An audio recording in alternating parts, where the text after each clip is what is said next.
and welcome back to Let's Talk Jonesboro. With us today is Steve Ewart. Steve is the Transit Director for the City of Jonesboro. Welcome, Steve. Glad you're here today. Thanks, Fritz. Appreciate the opportunity.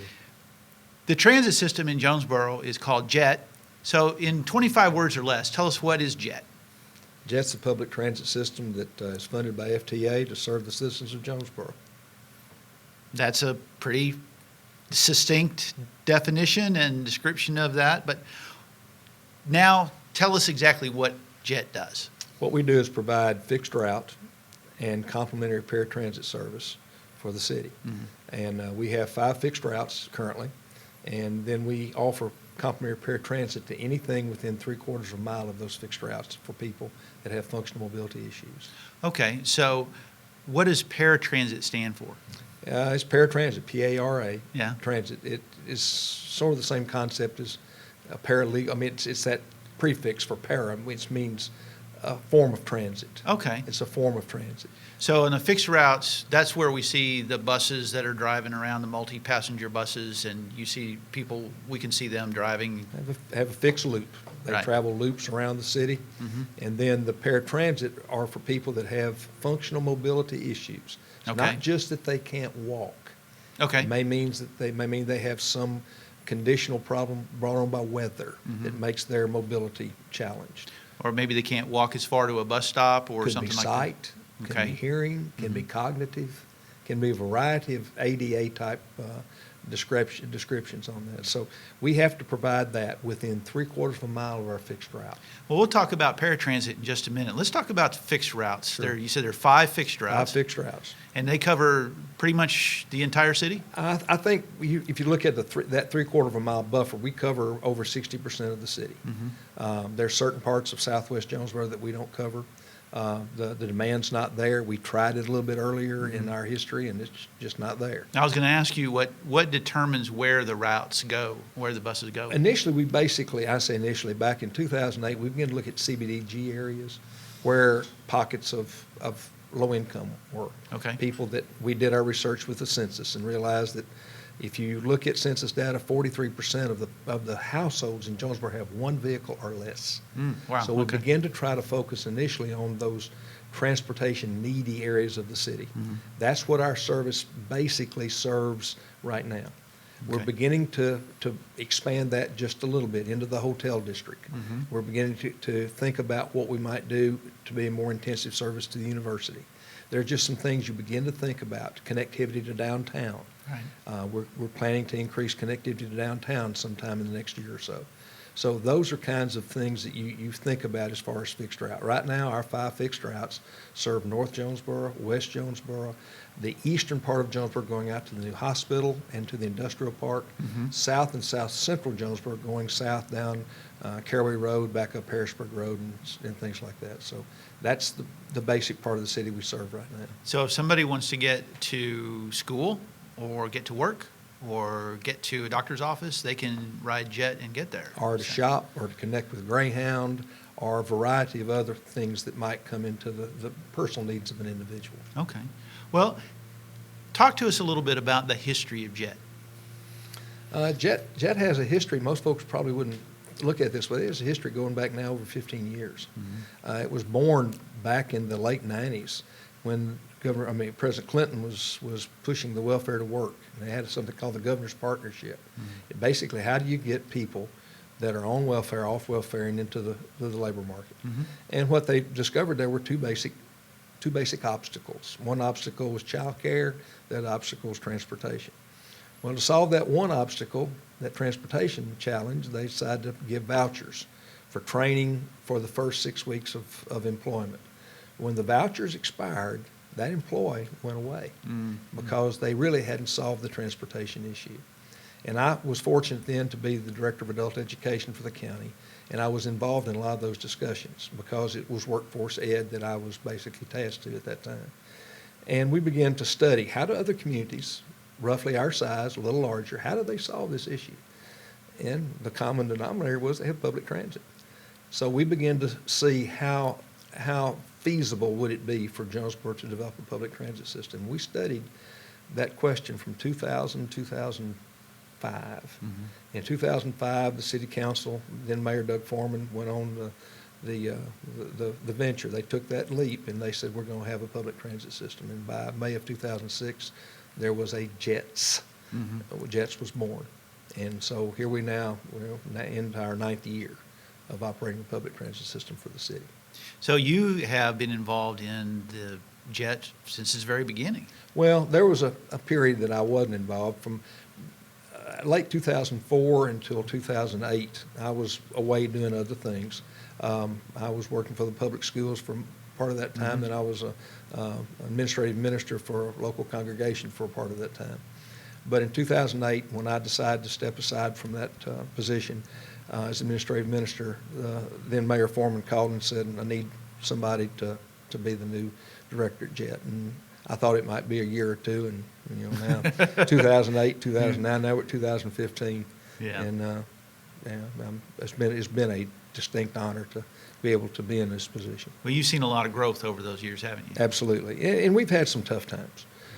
Back in 2009, we had some funding challenges that really were going to have to be addressed pretty drastically, and we had to cut 55% of our service, lay off some people, and that's not fun.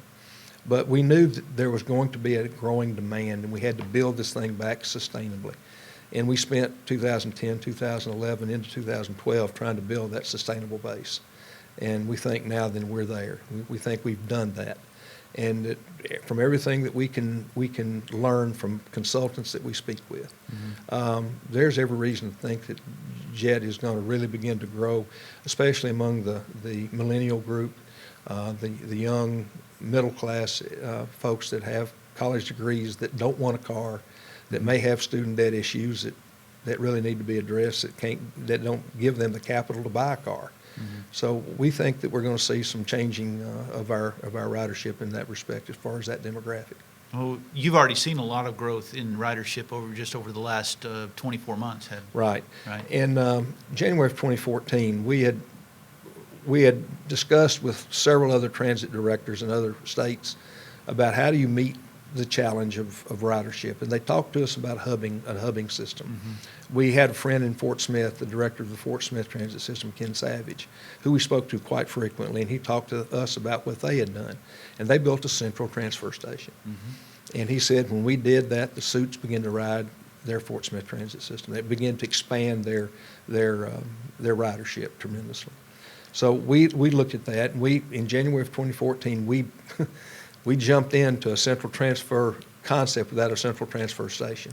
We put 3 shelters down at the old fire station at Caraway and Matthews, and we hubbed out of that location until we started construction on the facility that we just got through completing.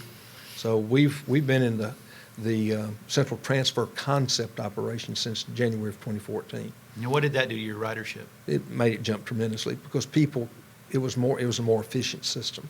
It let people move from one part of the city to another part of the city without having to ride an hour loop, because we cut our loops down to 30 minutes on most of our routes.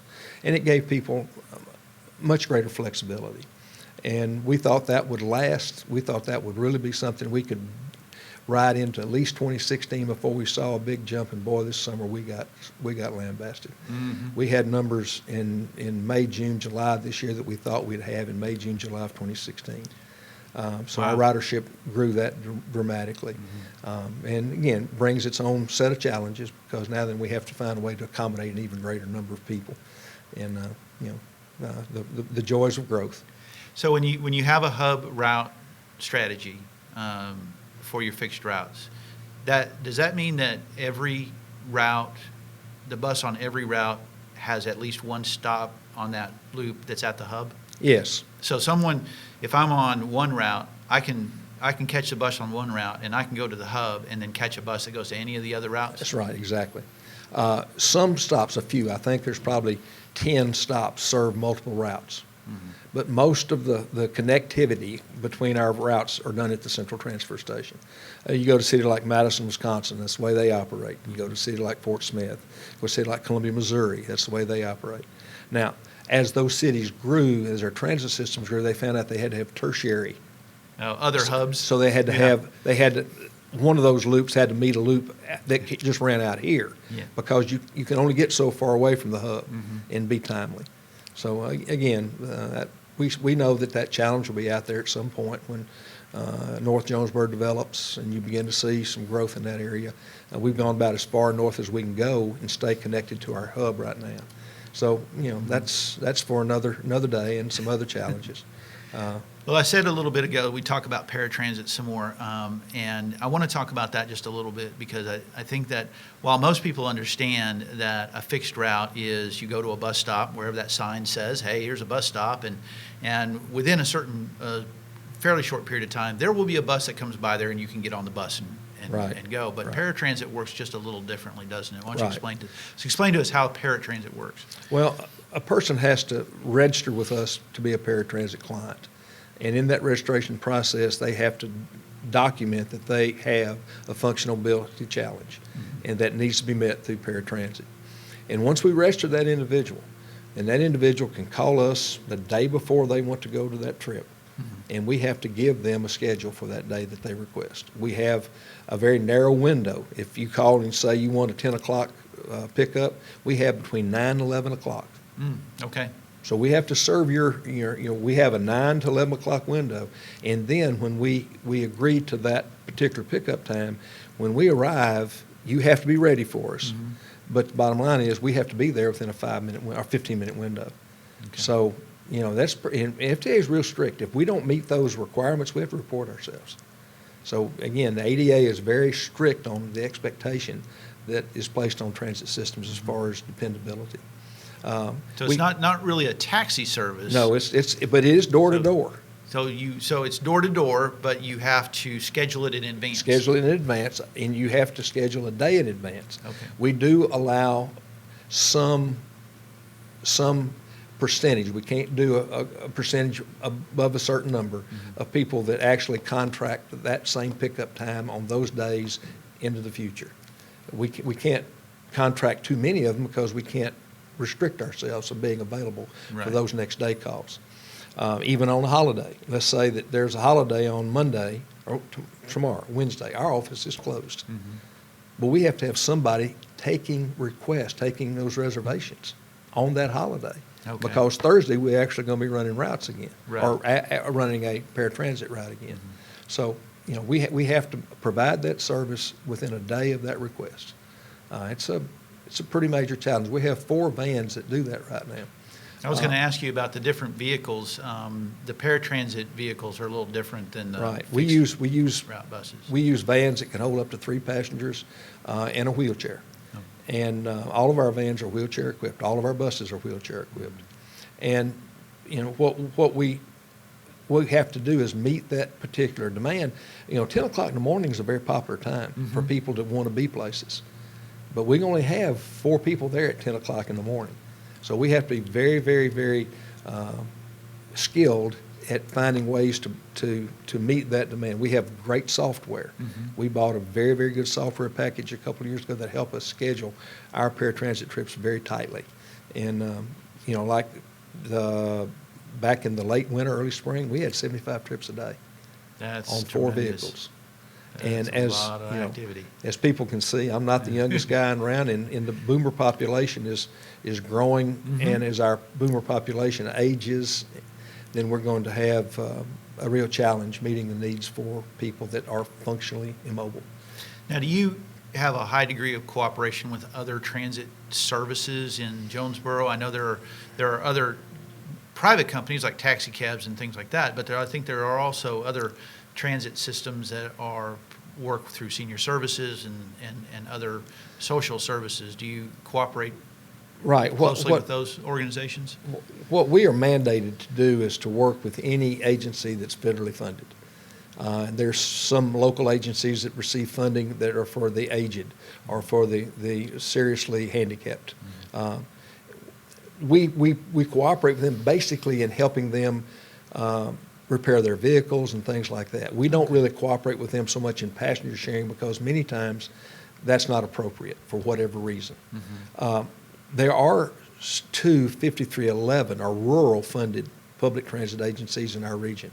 One of them's headquartered here in Jonesboro through Crowley's Ridge Development Council, and it serves 5 or 6 counties in this area right around Jonesboro.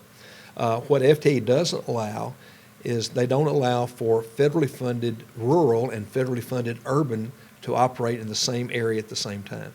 So the NEAT system that's operated by Crowley's Ridge can't initiate a trip within the city of Jonesboro. So there are no bus stops in Jonesboro that say No.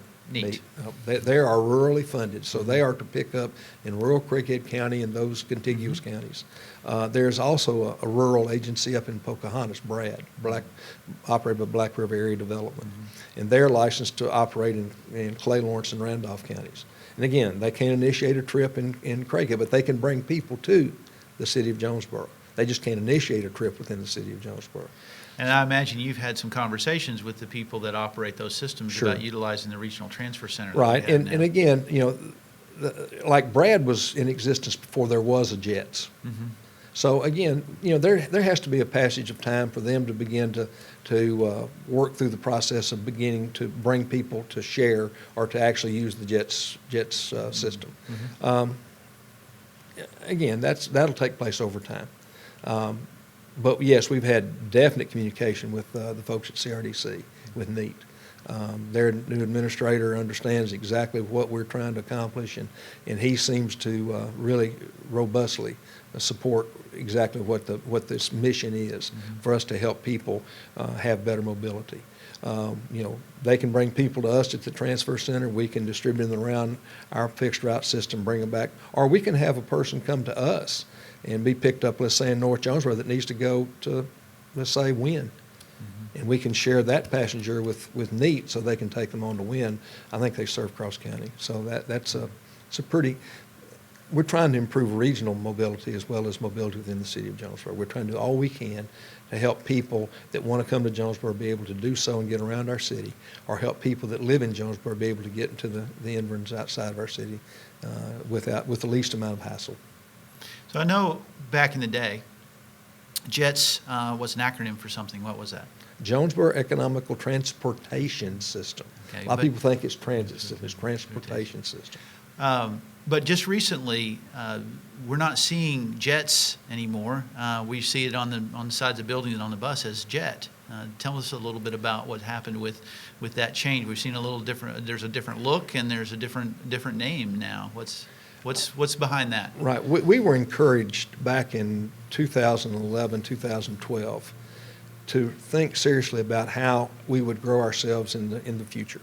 And we worked with our community board. We have a community advisory board, and it had been very active all along. We had a very, very, very active board back in that time, and they basically challenged us to think how we wanted to look in 2015. How you want to look in 5 years. So we began to give serious consideration, and we began to realize that we needed a marketing strategy. Now, we're a little bitty system compared to a lot of transit systems in the United States, but we had no marketing strategy. So we began to shop around about how we might be able to do that, and we talked to the marketing department in the College of Business at Arkansas State. And in the fall of 2013, they conducted in their MBA marketing class, they developed a marketing strategy for JETS.